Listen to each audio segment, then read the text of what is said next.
Well, hello, General Hospital Daily Recap fans. Today's daily recap is for Thursday, September the 18th, 2025. Ah, I was a little sad today, everybody. Just a little emotional myself.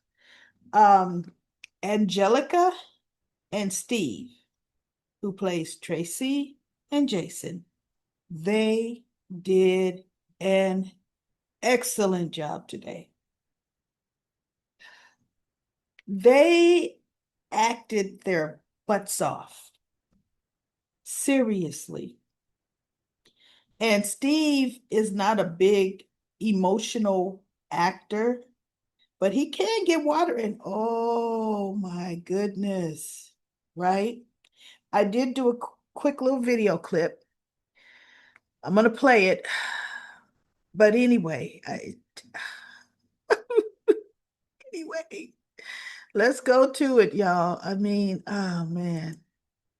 I knew this week was going to be rough, right? It's going to be hard, but yeah, it's a bit hard for me. So, anyway, let's get right on to it. And I got to play the sound. And here we go. No. Wiley and Scout were just upstairs modeling their back to school clothes. And Monica told Wiley that he reminded her of you when you were his age. And they just talked about what a good year they were going to have. It can't be true. It can't be true. Are you positive? Yeah, she wasn't breathing. She had no pulse. I sat down and I took her hand. She was cold. Probably happened in her sleep. I'm so sorry. Did we call 911? Yeah.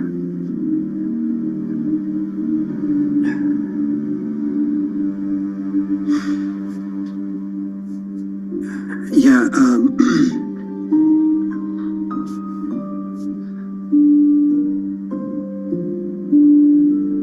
I need a report of death. No, it's not an emergency. 66 Harborview Road, Port Charles. Yeah, that's right. Unfortunately, this was expected.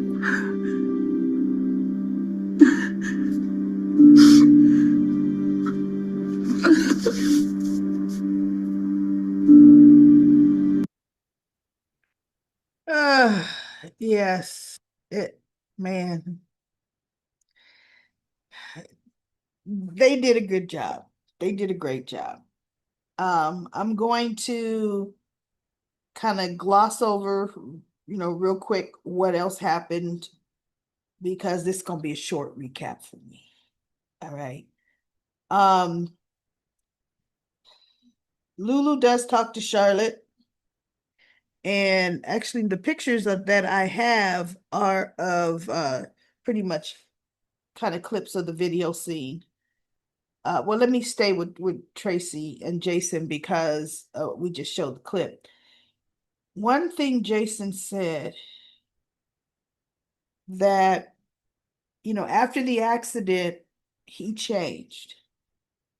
He says, and there was a while there, he may have said year or years, where he was distant from Monica because Monica wanted him to remember her, right? Jason did not remember them.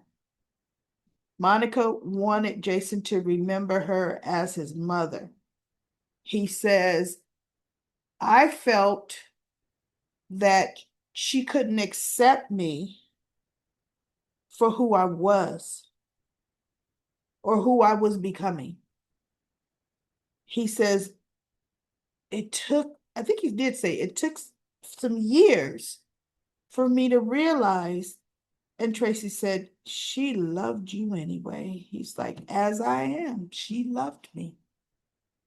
He says, one of my regrets is I never talked to Monica, later on, and let her explain and tell me stories of her as my mother. And I thought, now that's interesting, right? And so Tracy said, I know. Monica's told me everything. And you can always ask me. She said, just like the time, you know, Alan had Susan Moore living in the gatehouse with Scott Baldwin. Although really it was Susan, Heather, and I think someone else when Heather left was at that gatehouse. But I guess at some point Scott was there. And she says, you had gotten sick. And Monica was called down to the gatehouse. And she said she went into that gatehouse to, examine or care for her, the son her husband had by another woman, because that's how she felt about you, right? She went in that gatehouse feeling like that. He said, but when she came out, Jason, when she got in there and saw the house and, she picked you up and they showed a flashback scene of it, right? Her picking him up, saying, the first thing I'm going to do is get him cleaned up, right? And she said she walked out of that gatehouse with you as her son. And he's all teary red eyed. He goes, thank you for that. Thank you. And I was like, yes, that scene happened. But they're rewriting history a bit. Monica did not. That was probably the first time she held him. She did not think of Jason as her son. It took her years. I think he was maybe 3 or 4. She still didn't want to have nothing to do. Susan had been dead in the whole 9 yards. She still didn't want to have nothing to do with them. Alan moved him into the main house. Monica still wasn't warmed up to Jason. As a matter of fact, Edward brought Jimmy Lee Holt to live into the house.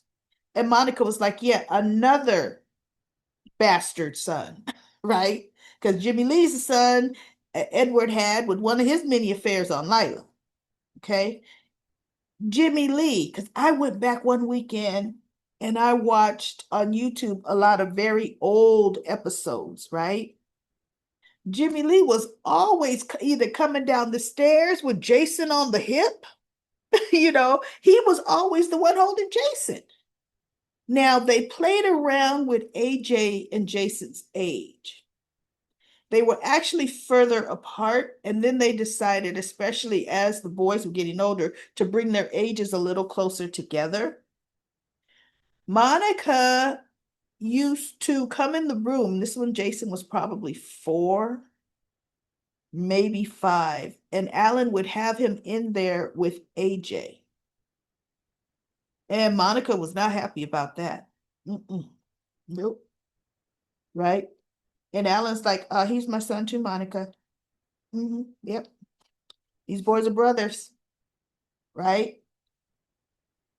Though Jason was about 7.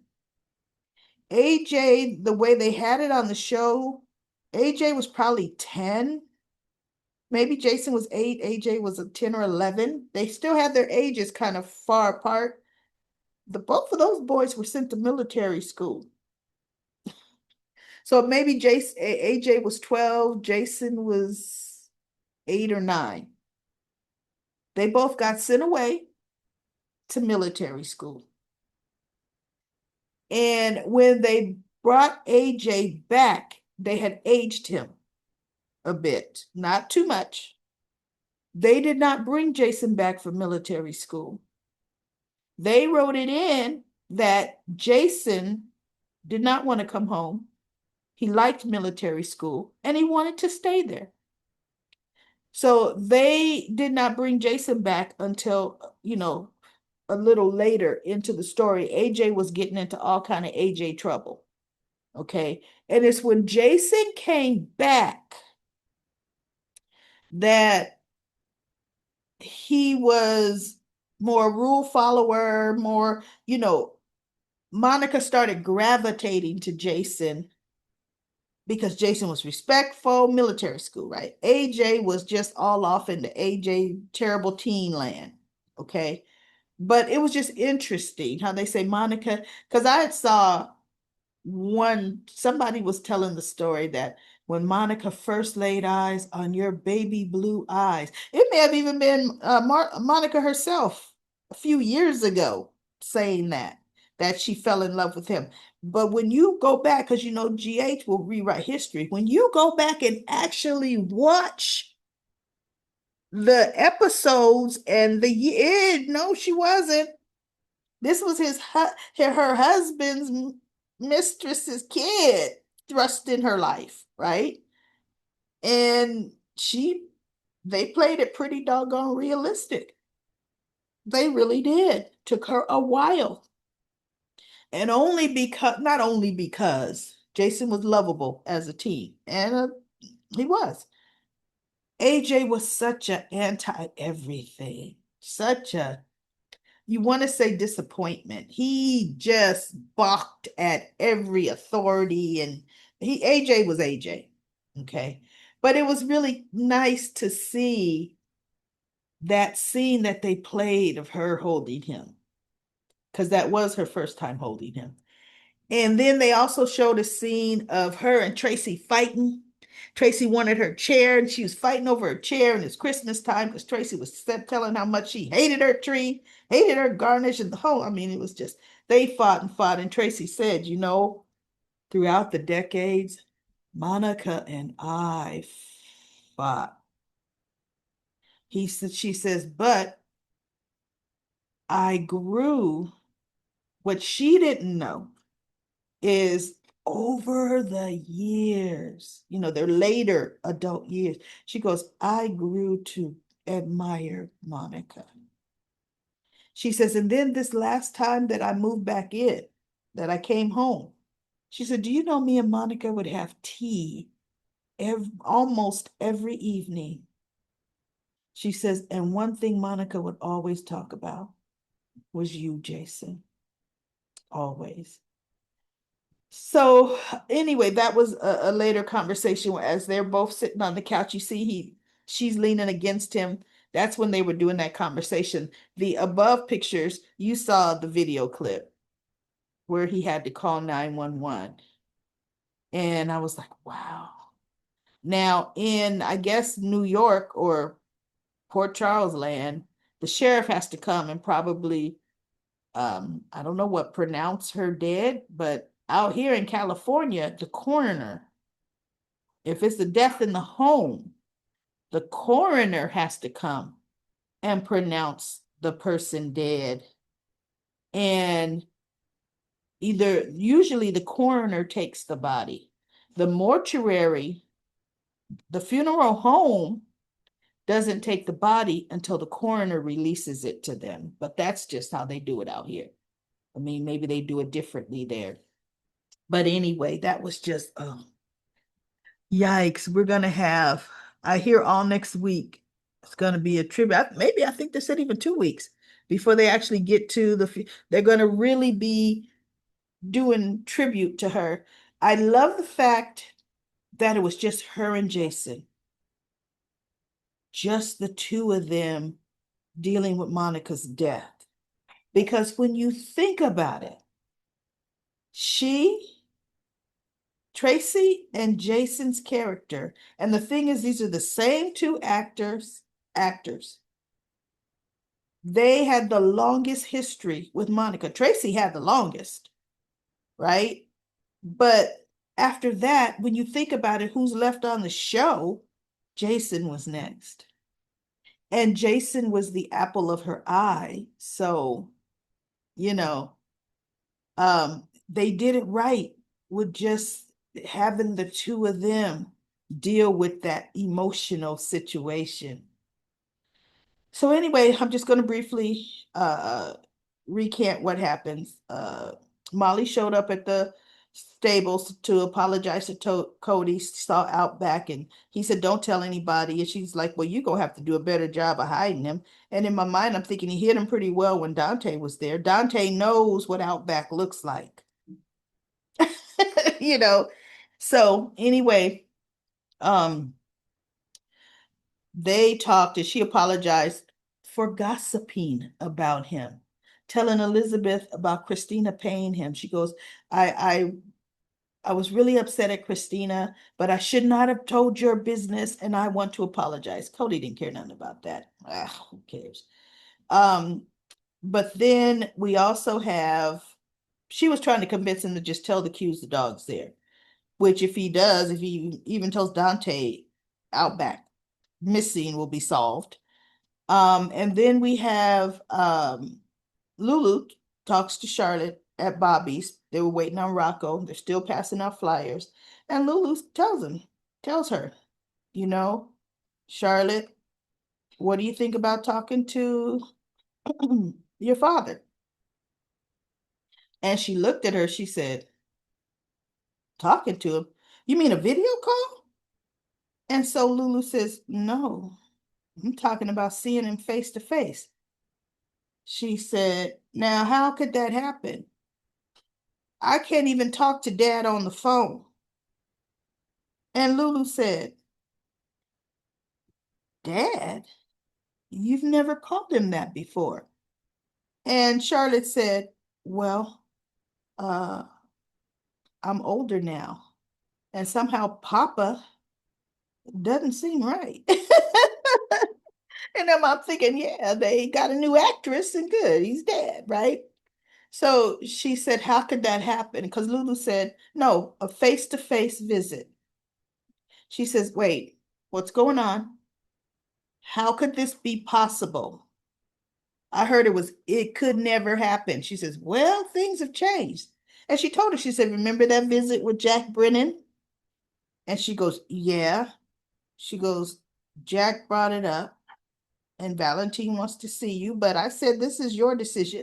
She didn't say it was your decision. No, she goes, she didn't say, I said it was your decision. She says, and Charlotte says, and what did you tell him? She says, I told him, I was against it at first. She said, but then I thought about it, Charlotte. This affects you. This affects you. You should have a say in this decision. How do you feel about visiting Valentine? And so Charlotte said, it would be strange to see him in there. You know, what does Valentine, she's smart. What does Brennan want with my dad? Because he's not just doing this just so I could see my dad. She goes, he wants something from my dad, right? And Lulu says, probably, but I don't know. I don't know what he wants from Valentine. She says, but Charlotte, if you choose to go, I want you to know you will not be alone. I will be with you every step of the way. And Charlotte was like, she's blown away, kind of like, wow, you would even entertain this?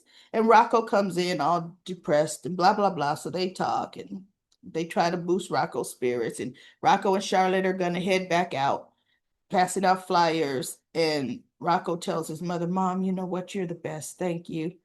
And Charlotte looked at Lulu and she says, yeah, ditto. You are the best. And she just hugged Lulu so tight. And Lulu, her eyes kind of got big as she's hugging Charlotte back, and she's thinking, well, doggone, they were right. Carly was right. Brooklyn was right that if I'm on, and Nina was right that be honest with Charlotte. See what her feelings are. Because the girl could have said, you know what? No, no, It's, oh, they want me to see my father now when the WSB wants something from him. Nope, I'm good right now. But that would be interesting, but she's not going to. She's going to want to see him. So then they have Gio goes to Sonny's, and this is his weekend with Donna, and they're gonna be barbecuing. Christina, this is not her birthday party. Christina and Dante were coming over, and um Gio told him, he goes, "You're welcome to stay, but I'm not gonna put no pressure on you. The decision is completely yours." And Gio says, "No, I don't think I'll stay." But he was telling him about Outback, and they wanted to add a reward to the flyer. He says, "I could have gone to the queues," he said, "but I'm just not there yet. I'm not ready." He says, "So I was wondering, could you help with the reward?" And Sonny said, "Oh, done, done. You just tell tell me how much you want. It's done." He says, "And my guys are out looking for, I'll have my guys out looking for Outback as well, for the dog as well." So Gio's like, thank you so much." And of course, Donna comes back in with her dimple, please. And Christina and Dante walk in, and Dante's looking at you. "Hi, Gio. How's it going?" He goes, "Fine." And Christina's like, "Hey, Gio, good to see you, blah, blah, blah." And Donna says, asked Christina, did she bring the stuff she was supposed to bring? And Christina did.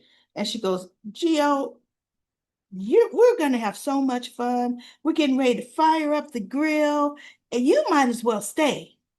And so he looked at her and he goes, "Okay, right?" And Dante is kind of, smiling, but you know. So Sonny says, she goes, "Let's fire up that grill." And Sonny says, look, you're not firing up nothing." Because she goes, "Come on, Gio," right? And he goes, "You, as a matter of fact, are going to stand a safe distance away from the grill, young lady." She goes, "Oh, all right, daddy, right?" So Gio and Sonny go out, and Donna go outside. And Christina's like, "Man, Dante, do you think you could have been a little bit stiffer around Gio?" And he goes, "Well, I mean, things are still a little tense, and we have a lot to unpack." Because Dante was actually going to go follow behind them. And Christine's like, Dante, come here." And she's like, no, you think you could be a little stiffer? You need to loosen up, lighten up." He goes, "We got a lot to unpack." She says, "No, no, you don't. You need to take baby steps with Gio." This is the first good advice Christina's ever given anybody. She says, "You don't need to unpack nothing tonight. This is just a simple dinner. Relax." She says, find some common ground. What sports does he like? You could talk about sports. You could talk about, little things, you know, mustard or ketchup. I mean, just he says, take baby steps, Dante. That's it. We're family, and we'll be just family sitting around the table. All the unpacking you want to do, this ain't the place. And you could do that later.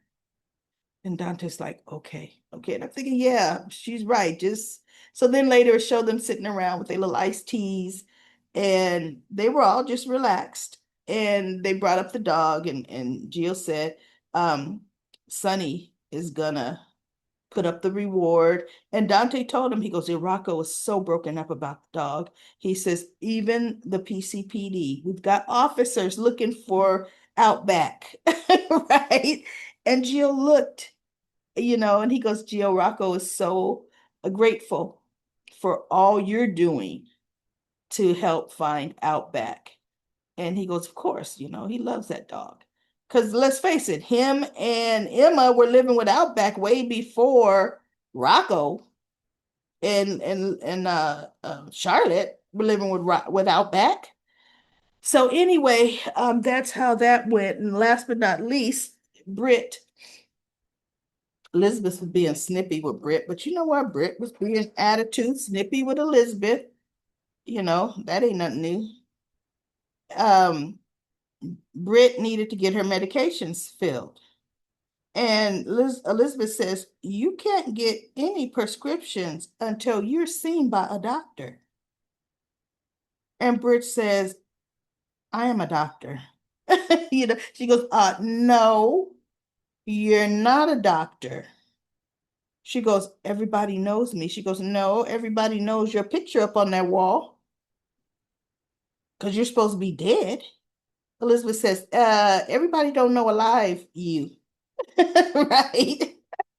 So she says, and a doctor cannot prescribe anything without examining you, Britt. You know this.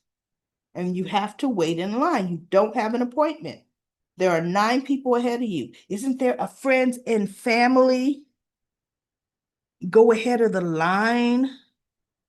Right? And she goes, well, actually, no. All patients here at GH are treated the same. And I'm thinking, no, you're not. No, they're not. And Britt knew that too. She goes, but anyway, you're not either, friend or family. She says, now, you can go have a seat. Ends up being Lucas is the only doctor. He's the next available doctor. And Britt gave him the paper. She goes, this is the prescription. I need a prescription for these meds.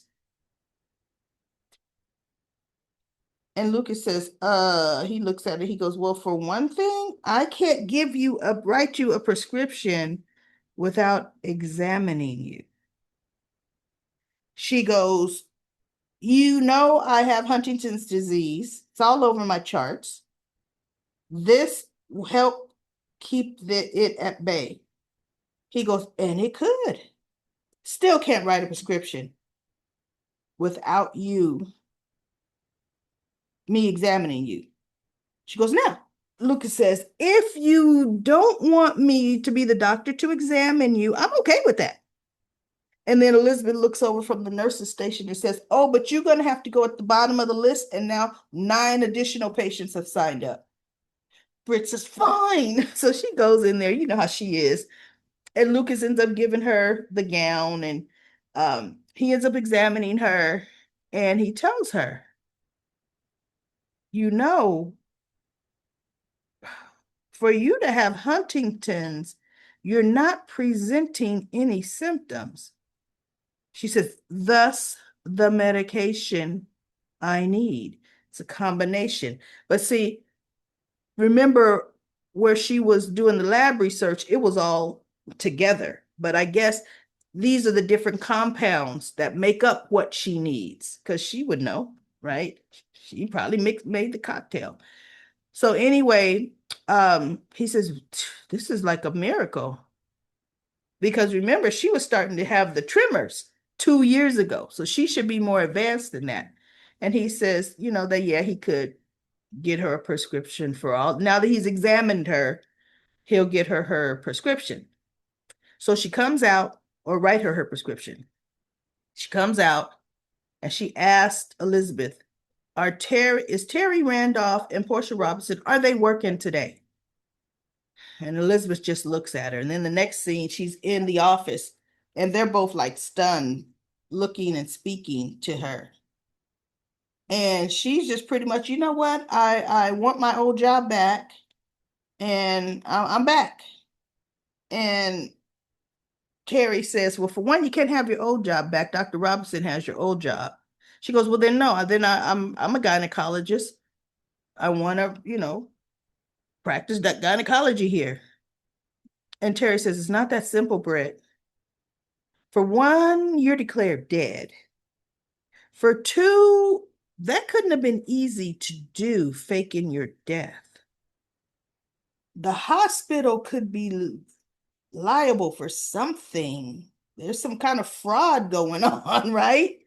Insurance fraud. And I'm thinking, well, insurance fraud if an insurance claim was filed, because I don't think she had life insurance. She left any money to her mother. I mean, so they said, and, I don't know, falsifying records, which hit Terry's saying this, which Portia kind of looked, because, yeah, miss falsifying records, right?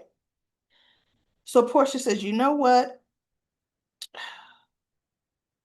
I understand, your desire to get back into medicine, but you don't even have a valid license, and that's going to take you some time. So for sure you could not see patients here. But for the caliber, you're right. You're an excellent doctor. Mercy does have some positions open, and I'm thinking she still don't have a license, so that doesn't matter. And so Portia said, but you know what? Dr. Randolph and I need to talk. We need to kind of have a sidebar here. And Terry's looking at her like, oh, we do? Okay. I'm thinking, yeah, Terry, you hired Brad back. So they talk, and then they tell Portia Britt, they're ready for her. She comes in and they says, look, they talk to the board, and for sure they can't bring her back as a doctor. She doesn't even have a license, for one. She's got a lot that she needs to clear up. But there is a position that they wanted to offer to her, but she would be on a year's probation. And she says, fine, I'll take it. I'll take it. And I'm thinking, you don't know what that position is? And they said, okay, we have a intake coordinator position open for the ER. And Britt looked at them and said, you have a what? She said, that's hospital entry level. That's not utilizing any of my skills or expertise at all. And Portia says, or Tracy, or either Portia or Terry says, bottom line, Britt, we can't utilize you as a doctor. You don't have a license. You're still declared dead. You got to get your affairs in order. She said, this is the only position we have. Take it or leave it. And Britt is like, oh, okay, I'll take it. Because she really wants to be back at GH. Because I don't want to be at Mercy. I want to be at GH. Well, whatever. You know how many times Britt has left GH and come back? A whole lot of times, right? So, needless to say, this won't be no whole year she's down doing intake nursing. Once she gets herself reinstated, Britt's going to be right back in the saddle. We don't see Dr. Navarro that much anyway. She's the one that took over the gynecology, the OB department. So anyway, everybody, that's it. Don't forget this Saturday. And I think yesterday I said that was Thursday. Well, today's Thursday's episode. Episode was Wednesday. Saturday, September the 20th at 5 p.m. Pacific time, which is 6 p.m. Mountain time, which is 7 p.m. Central time, 8 p.m. Eastern time. We're going to be live on YouTube. Let's talk about it. I know a lot of us are going to talk about the Monica situation. That's going to be heavy on our hearts. But anyway, I will be back tomorrow with another daily recap of General Hospital.